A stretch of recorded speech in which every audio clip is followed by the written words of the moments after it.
नमस्कार साथियों, मैं राम कानून अध्यक्ष प्रजाशक्ति पार्टी संघर्ष।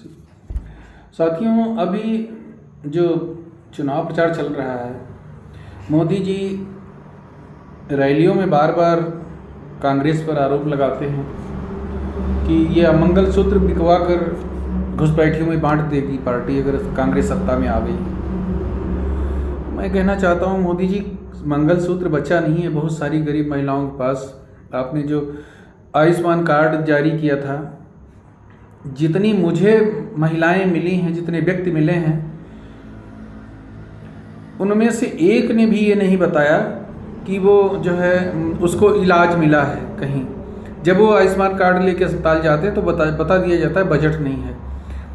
हमारे सब SKSN न्यूज़ चैनल है कि उसमें जाके देख सकते हैं, उनके वीडियो पड़े हैं जो लोगों को 1 रुपये का फ़ायदा नहीं मिला। कोई एक मिला ही नहीं ऐसा हमको जो ये बता सके। जो बीमार मिला वो उससे पूछा कि आपके पास आयुष्मान कार्ड है, तो हाँ कार्ड तो है, लेकिन इलाज नहीं मिला। अस्पताल में अपना पैसा जेवर बेचे या फिर खेत गिरवी रखे, कर्ज लिए तब इलाज कराए। तो बहुतों के पास अब नहीं है आपका मंगलसूत्र जो बता रहे हैं। और आप अपने बारे में भी थोड़ा सा बताएं कि इस समय घुसपैठ पहले ज़्यादा होती थी कि इस समय ज़्यादा हो रही है। मणिपुर जो जल रहा है घुसपैठ के कारण जल रहा है या अपने आप ही खाली वहाँ का लोकल इशू है कोई? जब घुसपैठी वहाँ समा नहीं रहे हैं तब ये सब समस्याएं पैदा हो रही हैं कि ये पहाड़ी क्षेत्रों में भी इनके सब अधिकार छीन लिए जाएं आदिवासियों के, और वहाँ पर ये सब बसना शुरू हो जाए। अभी तो सुरक्षित है तो वहाँ जा नहीं सकते हैं। आप स्वयं बहुत सारी रैलियों में कूट भाषा में बोलते हो कि जो आपका सपना है वही हमारा संकल्प है। अब सपना जहाँ तक मुझे पता है, हिंदुओं का 90% हिंदुओं का तो यही सपना होता है कि ठीक से जीवन बीत जाए और भगवान का भजन कीर्तन भी होता रहे, अच्छे काम करके मोक्ष मिल जाए। नहीं मोक्ष मिलता है तो दोबारा मनुष्य शरीर मिल जाए, कम से कम इस तरह के कर्म हमारे बने रहें। तो आप किसका सपना आपका संकल्प है? सपना तो जो PFI वाले हैं उनका है भारत को गजवा हिंद बनाने का। जो उनके समर्थक हैं उनका भी ये सपना हो सकता है। आप बार बार ये बोलते हो कि बहुत कुछ बड़ा होने वाला है, हमारी पार्टी तीसरी बार हम आते हैं तो बहुत कुछ बड़ा करेंगे 6-7 महीने में। क्या करोगे बड़ा? आपका चाल चरित्र चेहरा 10 साल का आपके कारनामे बताते हैं कि आप तृप्तिकरण कर रहे हो। कांग्रेस तुष्टीकरण करती थी, आप मुस्लिम तृप्तिकरण में जुटे हो। तो यह तृप्तिकरण ज़्यादा खतरनाक है तुष्टीकरण की अपेक्षा। आपकी अदालत में आपके मित्र जफर सरेसवाला ने यहाँ तक कह दिया आपके बारे में, आपकी प्रशंसा करते करते उसने ये भी बोल दिया कि आप जब कांग्रेस सरकार थी तब जो ये विहिप है और संघ है, तोगड़िया जी हैं, ये सब इनकी तूती बोलती थी। और जब से आप सत्ता में आए हो इनको बिल्कुल आपने साइड लाइन कर दिया है, एकदम कहीं इनका अस्तित्व मिटा दिए हो। और उसने ये भी कहा कि मोदी जी को हम लोग मर्दे मुजाहिद कहते हैं। तो रैलियों में आप ये भी सच्चाई बता दिया करिए कि आपको आपके जो बहुत खास लोग हैं वो किस नाम से संबोधित करते हैं। मर्दे मुजाहिद का मतलब क्या होता है? जनता को जानने का हक है कि नहीं है? और आप जो ये कुछ बयान आ जाते हैं, राहुल गांधी की ज़बान फिसल जाती है।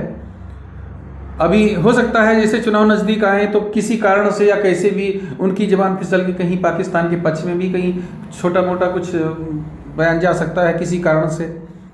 या कभी जैसे पहले होता रहा है कि चीन के राजदूत से मिल के निकलते हैं और वीडियो वायरल हो जाता है, मतलब जाते हैं, भेजा जाता है, क्या होता है ये तो ईश्वर जान सकता है। अभी नासिक में भारत जोड़ो न्याय यात्रा पहुंची और वहाँ पर वो साफाई बंधवा रहे थे राहुल गांधी जी, और तब तक किसी प्रायोजित कार्यकर्ता ने भगवान विट्ठल स्वामी की मूर्ति को उनके सामने 10 बार थोड़ा दूर से ऐसे कर दिया, कैमरे को दिखा रहा था, उनको नहीं दे रहा था, ताकि कैमरे में वो आ जाए और फिर कल दूसरे दिन हल्ला मचा सकें कि भगवान विट्ठल का अपमान कर दिया राहुल गांधी ने, मूर्ति नहीं ली। तो ये सब, इससे आपको वोट मिलने वाला नहीं है। जनता जान चुकी है कि क्या हो रहा है, किस तरह से त्राहि त्राहि मची है। 55 साल में, 70 साल में कुछ कांग्रेस और कुछ अन्य पार्टियां जिसमें भाजपा भी शामिल थी सत्ता में रही। केवल 55 लाख करोड़ विदेशी संस्थाओं का कर्ज था भारत पर, और बहुत कुछ बनाया था, बहुत सारे संस्थानों का निर्माण किया था जिनको आप 10 साल से बेच रहे हो, और कर्ज आपने 205 लाख करोड़ कर दिया। आपके अंधभक्त जो अंध समर्थक हैं वो बताया करते थे पहले शुरुआत में कि मोदी जी कांग्रेस के कर्ज को चुका रहे हैं, गड्ढे भर रहे हैं, लेकिन अब तो पता चल रहा है कि मोदी जी कांग्रेस के गड्ढे नहीं भर रहे थे, बहुत बड़े गड्ढे, तालाब जैसे, समुद्र जैसे खोद रहे थे। भारत डूबने की स्थिति पहुंच गया। 205 लाख करोड़ से ज़्यादा कर्ज हो चुका है। ये कहाँ गया? सब शौचालय बन गए क्या? आधी अधूरी जो शौचालय बने हैं गांव में, कहीं 10 शौचालय भी ठीक से नहीं बने हैं। ये 200 लाख करोड़ से आप शौचालय बनाए हैं? या जो आरोप कांग्रेस पर लगा रहे हैं घुसपैठियों में बांटने का, वो काम आपने किया है। 2018 में CDS जनरल बिपिन रावत जी ने ये बहुत दुखी मन से कहा था कि चरम पर घुसपैठ है, और उन्होंने थोड़ा सा बचाव करते हुए कि इसके पीछे, आपका बचाव करते हुए बोला था कि पाकिस्तान का हाथ है, चीन का हाथ है। बांग्लादेशी घुसपैठियों में चीन और पाकिस्तान का हाथ क्या हो सकता है?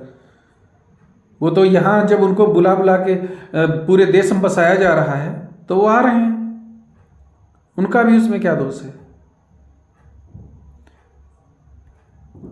और इस भयानक घुसपैठ हो रही है, और उस घुसपैठ का कोई निकालने की कोई बात नहीं है, खाली वो NRC और सब का ड्रामा हुआ, होना कुछ नहीं था। अभी आपने UCC कानून एक उत्तराखंड में लागू किए, अरे ये सब केवल ड्रामेबाजी है। नियत होती तो ये सब 15 में लागू होता और धरातल पे दिखाई देता, कहीं कुछ नहीं। केवल शक्ति प्रदर्शन एक समुदाय विशेष से आपने करवाया, कहीं वार्निंग तक पुलिस ने नहीं दी कि आप ऐसा मत करो।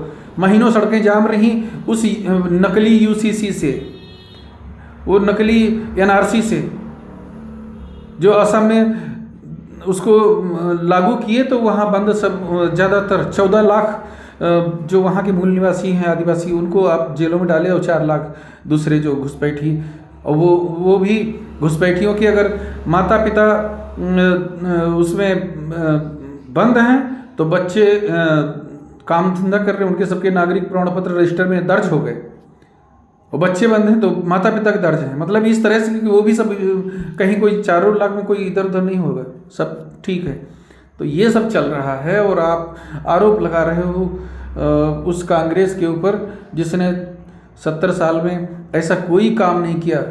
भले मनमोहन सिंह ने बोला हो कि इसमें अल्पसंख्यकों का, वो बोलती थी, सच्चर रिपोर्ट भी उसने, सच्चर कमेटी जरूर बनाई थी, लागू तो आपने किया है। ये भी बता दिया करो कि हमने लागू किया भाइयों बहनों, उसको कांग्रेस लागू करने की हिम्मत नहीं जुटा पाई थी। जय हिंद, जय भारत।